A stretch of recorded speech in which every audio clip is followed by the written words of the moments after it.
Hey everyone, welcome to my YouTube channel. और फिर से मैं लेके आ गई हूँ जीके क्वेश्चन सीरीज़ पार्ट 2। चलिए स्टार्ट करते हैं। तो चलिए देखते हैं हमारा फर्स्ट क्वेश्चन। इस पे लिखा है, निम्न में से कौन सी पुस्तक पर्यावरण से केंद्रित है, पर्यावरण से रिलेटेड है। सो हमारे ऑप्शंस हैं The Late Great Planet Earth, Silent Spring, Here I Stand, and Then One Day. So right answer is Silent Spring. Silent Spring book की ऑथर हैं रेचल कार्सन। साइलेंट स्प्रिंग के ऑथर का नाम है Rachel Carson और इन्होंने 1962 में ये बुक पब्लिश किया था। 1962 में रेचल कार्सन ने साइलेंट स्प्रिंग बुक पब्लिश किया और ये बुक बताती है कि जो पेड़ पौधे हैं उसमें जो कीटनाशक डाले जाते हैं उसके क्या क्या दुष्प्रभाव हैं, उससे क्या क्या साइड इफ़ेक्ट्स होते हैं, ये बुक उसके बारे में डिस्क्राइब करती है। ओके। इसके बाद है, यहाँ लिखा हुआ है हियर आई स्टैंड बुक, और इसकी जो ऑथर है हियर आई स्टैंड के ऑथर का नाम है Paul Robson here I stand book के ऑथर हैं। सो चलिए नेक्स्ट क्वेश्चन देखते हैं।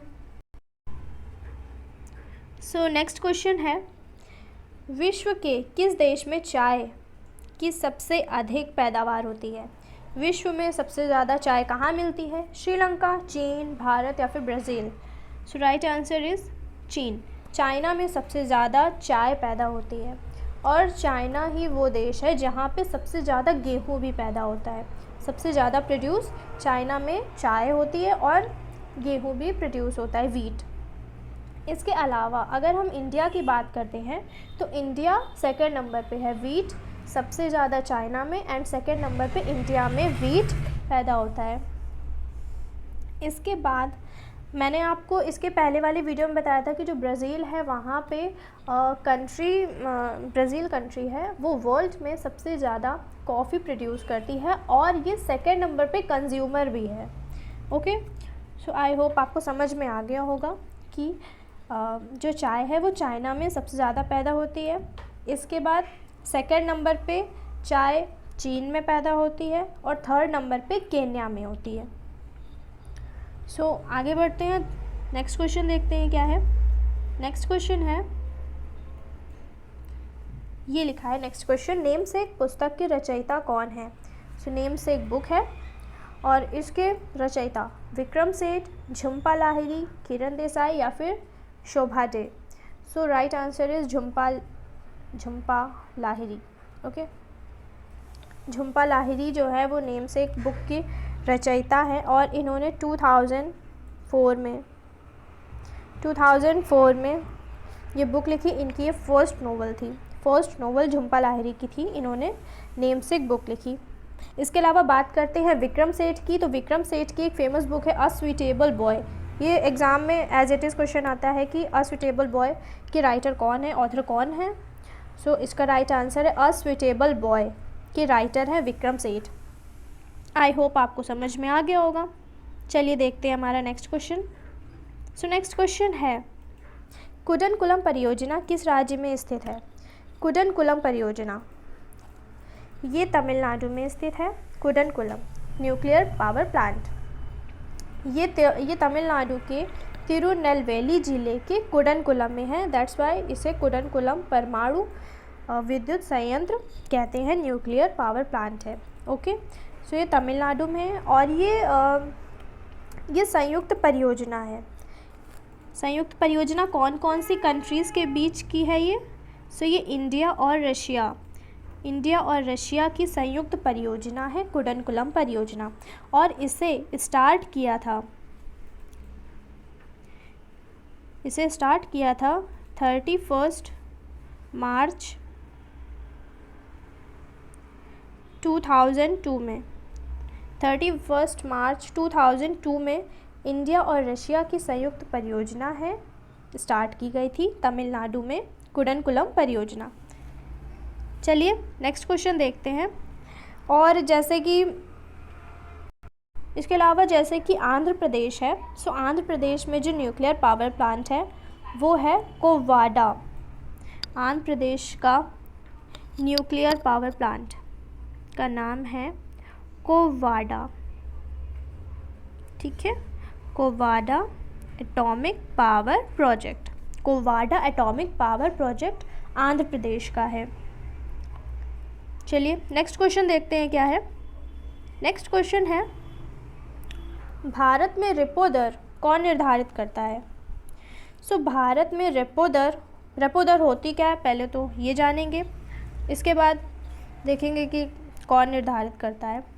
सो रेपो रेट वो रेट होती है जो आरबीआई बैंक को देता है। आरबीआई बैंक को लोन देता है और फिर बैंक उसी लोन को, वही लोन अपने कस्टमर्स को देती है। अगर रेपो रेट कम हो जाता है, इसका मतलब होता है कि जो बैंक से मिलने वाले लोन हैं वो भी डाउन हो जाएंगे, वो भी सस्ते हो जाएंगे। सो रेपो रेट क्या होती है आपको पता चल गया। रेपो रेट एक लोन होता है जो आरबीआई देता है बैंक को, एंड देन बैंक अपने कस्टमर्स को देती है लोन के रूप में, ठीक है। सो रेपो रेट कौन निर्धारित करता है? आरबीआई। अगर हम आरबीआई की बात करें तो आरबीआई की स्थापना कब हुई थी? 1935 में, ठीक है, 1 अप्रैल 1935 में इसकी स्थापना हुई थी। और इसका हेडक्वार्टर कहाँ है? इसका हेडक्वार्टर मुंबई में है। इसके अलावा शक्तिकांत दास इसके गवर्नर हैं। कौन है? शक्तिकांत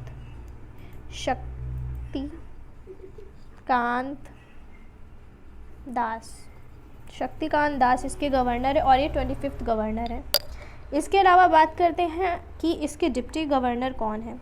इनके डिप्टी गवर्नर, सो उनका नाम है टी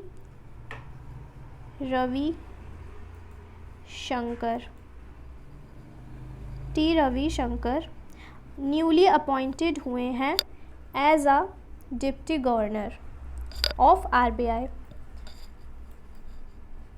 सो इसका राइट आंसर है रेपो रेट आरबीआई निर्धारित करता है, ठीक।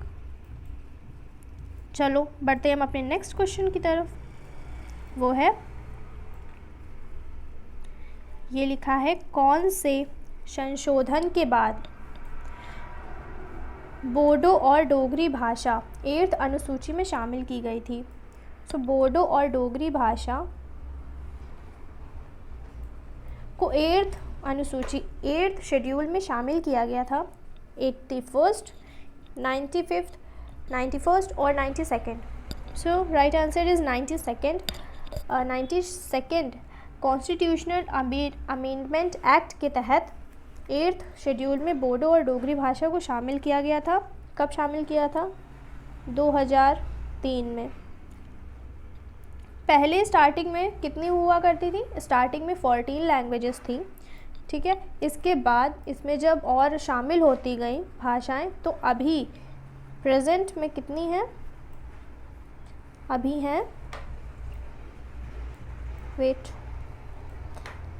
अभी 22 लैंग्वेजेस हैं, ठीक है। पहले कितनी थी? 14 लैंग्वेजेस थी, अभी हैं 22 लैंग्वेज।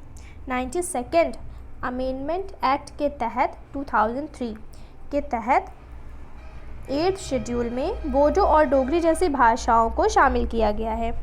आई होप आपको समझ में आ गया होगा। चलिए नेक्स्ट क्वेश्चन देखते हैं। Problem of human geography book के राइटर कौन है?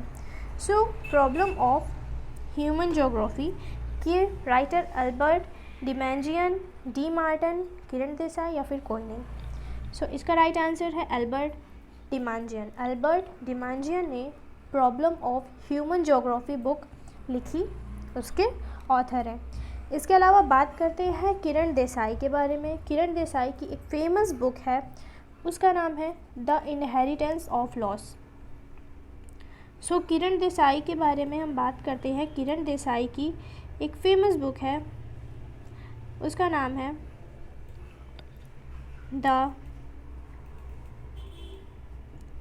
इनहेरिटेंस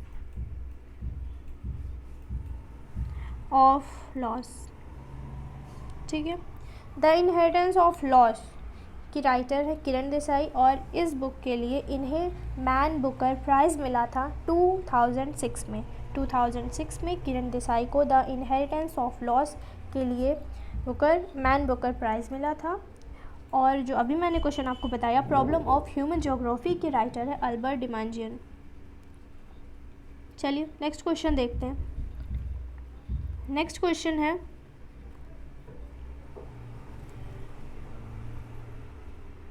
नेक्स्ट क्वेश्चन लिखा हुआ है, जापान में होन्शु द्वीप किसके लिए प्रसिद्ध है?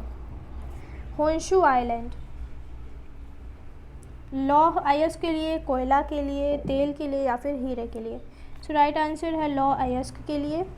ये जापान का सबसे बड़ा द्वीप है होन्शु द्वीप। ठीक, इसके बाद ये लौह अयस्क और यहाँ पे तेल के भंडार अच्छे खासे मिलते हैं। सो यहाँ पे लौह अयस्क की कहाँ पे है? लौह अयस्क जापान के होन्शु द्वीप में। ये है नॉर्थ ईस्ट में। कहाँ पे है? नॉर्थ ईस्ट साइड में। ठीक, कमैशी के पास। कहाँ पे है? कमैशी, कमैशी के पास में, उत्तर पूर्व में कमैशी है, वहाँ पे लौह अयस्क मिलते हैं और ये होन्शु द्वीप में है, जापान का सबसे बड़ा द्वीप। ठीक है, चलिए नेक्स्ट क्वेश्चन देखते हैं। नेक्स्ट क्वेश्चन लिखा हुआ है, अंटार्कटिका में भारत द्वारा अनुरक्षित अनुसंधान केंद्रों के नाम। अंटार्कटिका में भारत का रिसर्च सेंटर है, उसके वो 3 हैं। ठीक है, सो इनमें से कौन सा है वो? हिमाद्री है, मैत्री है, सागर निधि है या फिर यमुनोत्री है? सो राइट आंसर इज़ मैत्री। ठीक है, मैत्री। अब हम बताते हैं कि कितने कितने हैं। सो टोटल 3 हैं। पहला है दक्षिण गंगोत्री। ठीक है, क्या है? दक्षिण गंगोत्री पहला है।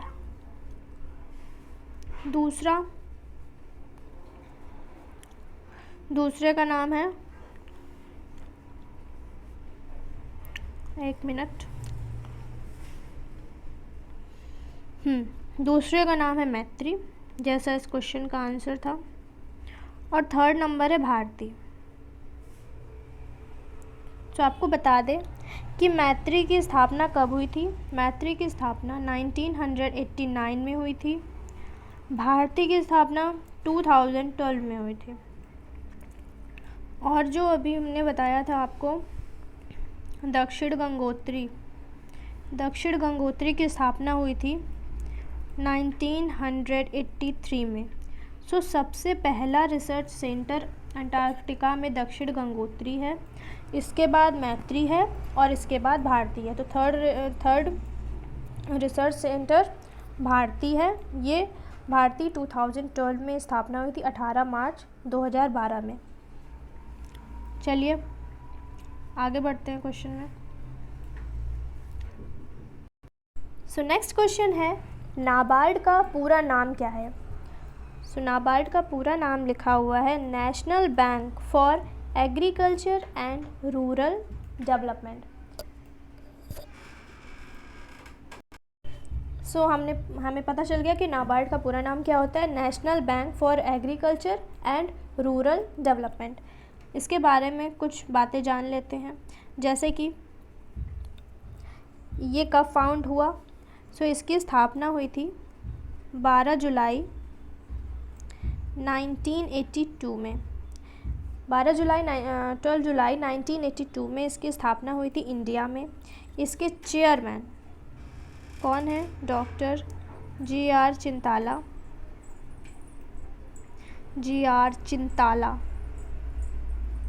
इसके चेयरमैन है। इसका हेडक्वार्टर मुंबई में है। ठीक है, सो नाबार्ड के स्थापना कब हुई? 12 जुलाई 1982 में। इसके चेयरमैन डॉक्टर जी.आर. चिंताला हैं और इसका हेडक्वार्टर मुंबई में है। सो ये रहे आज के क्वेश्चंस। आई होप आपको समझ में आए होंगे कि क्या क्या ये क्वेश्चंस थे, और अगर इससे रिलेटेड कोई प्रॉब्लम है तो आप कमेंट बॉक्स में ज़रूर बताएं। तो तब तक के लिए thank you so much, take care and bye bye. और दूसरी सीरीज़ आएगी ये पार्ट 2, फिर इसके बाद पार्ट 3 आएगी। ओके, तब तक अपना ख्याल रखें, टेक केयर, बाय बाय।